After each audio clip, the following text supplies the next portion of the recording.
Another time Jesus went into the synagogue, and a man with a shriveled hand was there. Some of them were looking for a reason to accuse Jesus, so they watched him closely to see if he would heal him on the Sabbath. Jesus said to the man with the shriveled hand, "Stand up, in front of everyone." Then Jesus asked them, Which is lawful on the Sabbath, to do good or to do evil, to save life or to kill?" but they remained silent. He looked around at them in anger, and deeply distressed at their stubborn hearts, said to the man, "Stretch out your hand." He stretched it out, and his hand was completely restored. Then the Pharisees went out and began to plot with the Herodians how they might kill Jesus. Jesus withdrew with his disciples to the lake, and a large crowd from Galilee followed.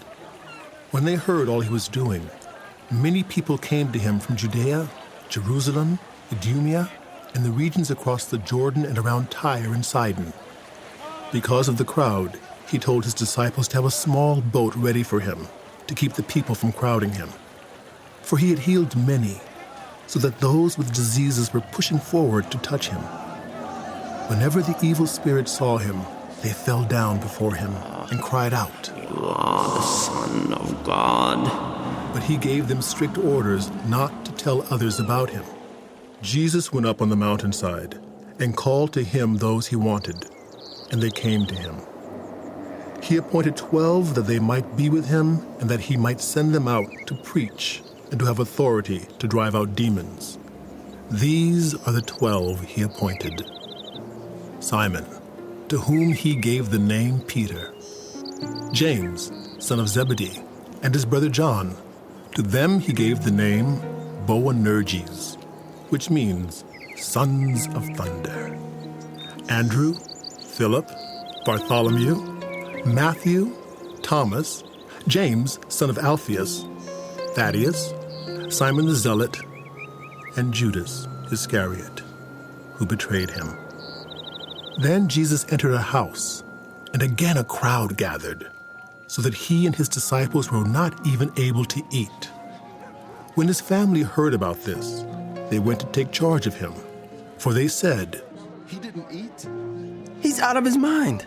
And the teachers of the law, who came down from Jerusalem, said, "He is possessed by Beelzebul. By the prince of demons, he is driving out demons." So Jesus called them over to him and began to speak to them in parables. How can Satan drive out Satan? If a kingdom is divided against itself, that kingdom cannot stand. If a house is divided against itself, that house cannot stand. And if Satan opposes himself and is divided, he cannot stand. His end has come. In fact, no one can enter a strong man's house without first tying him up. Then he can plunder the strong man's house. Truly, I tell you, people will be forgiven all their sins and all the blasphemies they utter. But whoever blasphemes against the Holy Spirit will never be forgiven, but is guilty of an eternal sin. He said this because they were saying, "He has an evil spirit." Then Jesus' mother and brothers arrived. Standing outside, they sent someone in to call him. A crowd was sitting around him, and they told him, "Your mother and brothers are outside looking for you." Who are my mother and my brothers? He asked. Then he looked at those seated in a circle around him and said, Here are my mother and my brothers. Whoever does God's will is my brother and sister and mother.